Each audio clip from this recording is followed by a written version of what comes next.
Ladies and gentlemen, allow me to begin this video by asking you guys a question. And please respond to that question. Between Edwin Sifuna and James Orengo, who do you think should fly the Linda Wananchi flag? The reason I'm asking that question is because yesterday I did a video on this platform. And in that video, I explained that Linda Wananchi were quietly preparing an individual to run for the presidency of the Republic of Kenya in 2027. In 2027, winning an election in 2027, nataka mjitayarishe. Wangapi wanajitayarisha? Nione mkokaji. And in that video, I revealed that that candidate is none other than James Orengo, based on very many parameters which I explained. Orengo si ametoka kuwa rais. Anaitwa James Orengo. Sasa kama tuko na James Orengo, ni msemo gani tunahitaji? And interestingly, I received a message from one of the inner circles of that team. And the message was this one here. Simple. The candidate is Edwin Sifuna. I didn't call. I've not bothered to seek for further clarification on that. But why do you think the name of Orengo is coming up? Or why do you think most of them were actually advancing the name of James Orengo?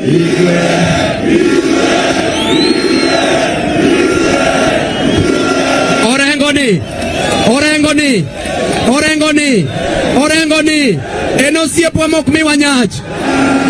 Orengoni, jokanyanam, negi wacho no kwa chop kaka wuono. Donge wachopo. Are they using James Orengo as a decoy? That's exactly what I want us to analyze in this video. Before we do that, please, in case you've not subscribed, just press that subscribe button now, because you'll be missing a lot if you're not subscribed. Ladies and gentlemen, Ladies and gentlemen, allow me to dive in. Number one, I think the name of James Orengo is being propped up as a strategy to confuse the deep state. They want the deep state to focus on James Orengo. They want the deep state to focus on the Luo Nation. And because William Ruto is so keen on the Luo Nation, I think these guys are also using James Orengo's name as a potential presidential candidate to ensure that the Luo Nation will now start rethinking about supporting William Ruto. Because let's face it, if Orengo will be on the ballot and let's say Ruto is also on the ballot, then you give the Luos to pick. There's a possibility that they will consider Orengo if there's a possibility that he can actually win. So for me, they are doing this to confuse this deep state, so that as the deep state will be focusing on Orengo, as they will be focusing on the Luo Nation, Edwin Sifuna will be building his national appeal. Have you ever asked yourself why Edwin Sifuna is not, for example, attacking fellow lawyers like Mudavadi? Let me read for you a post which a friend of mine made, Ephraim. Now, let me read for you.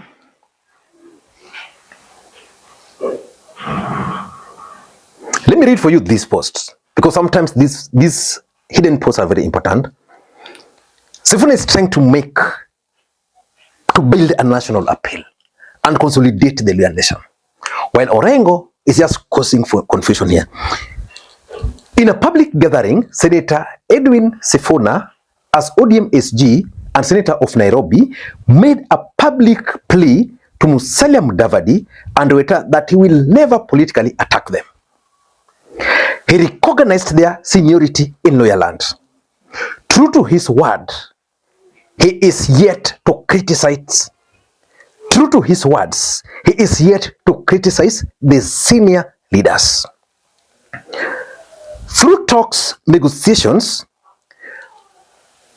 PCS Musalia Mudavadi called his troops in order, dissolved ANC, carried all his political paraphernalia on the wheelbarrow and deposited in UDA. That was the end of ANC. All its children absorbed within UDA ranks.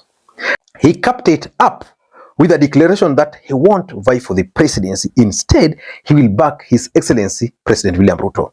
Honorable Masika Wetangula declined to dissolve Lion Party, instead made concessions that he is not interested with the presidency and will fully back President Ruto. So in short, Sifuna is consolidating the Luhya nation and has now emerged and is definitely going to be embraced. So the idea could be to confuse the deep state to focus on Orengo, while Sifuna is busy building the brand and making national appeal. Number two, I also tend to think that there is the acceptability as at now. You see, Sifuna emerged, and there was also Babu Owino. And these are young people. Babu is looking for Nairobi. Then there's Orengo, an old hand. So I think for the purposes of ODM party politics, they needed to raise the profile of Orengo. And that can justify the reason why the first step they made was to make Orengo declare that he is the party leader. As we speak, Orengo has declared himself the party leader. And everybody within that camp has now accepted Orengo as the party leader. Do you think the acceptability of Orengo as a party leader would have happened to Babu Owino if, for example, Babu Owino had declared himself as the party leader? I doubt. So Orengo is now being accepted as the party leader. But nationally, on the presidential level, if you have to choose between Orengo and Sifuna, especially Linda Wananchi, because Linda Wananchi is about Sisi Sifuna. At the national level, Sifuna is more acceptable. So I think these guys are playing mind games so that Orengo becomes the party leader and then Sifuna becomes the presidential candidate. And I know at the end of the day, they will leave ODM party. I'm saying they will leave ODM party because if you look at it, Caleb Amisi has already formed a party. If you followed the Kisumu rally closely, the three, that is Sifuna, Babu, and Caleb Amisi, were standing just next to each other. In fact, Sifuna was riding in the same vehicle with Caleb Amisi. Niko na jambo moja ya maana, watu wa Kisumu, nimefurahia. I salute you for receiving Babu Owino kwa shangwe na nderemo. I salute you. So if Linda Wananchi was about to protect ODM, then it beats logic that Caleb Amisi would not have been there because already he has a party. So the truth is the acceptability.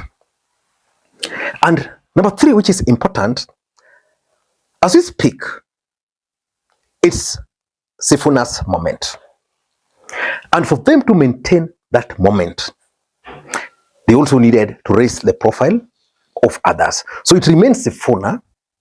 Then kuna Bila Babu Nitabu is also coming up there. They also needed another face.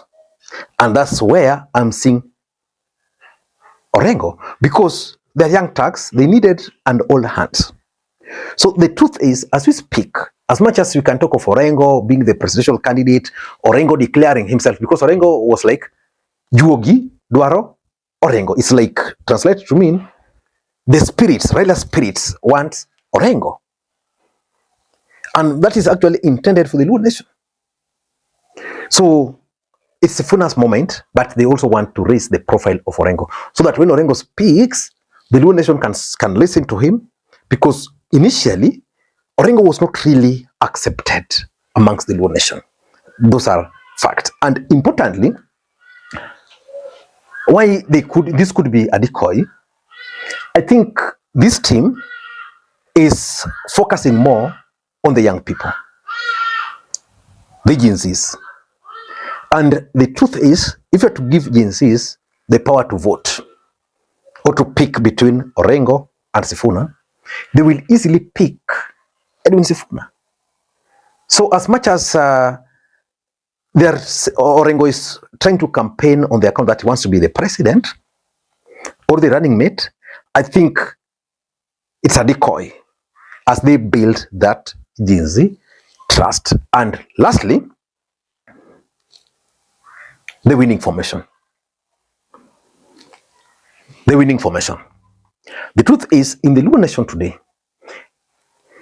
if Ruto and Orengo were to run, you can't guarantee.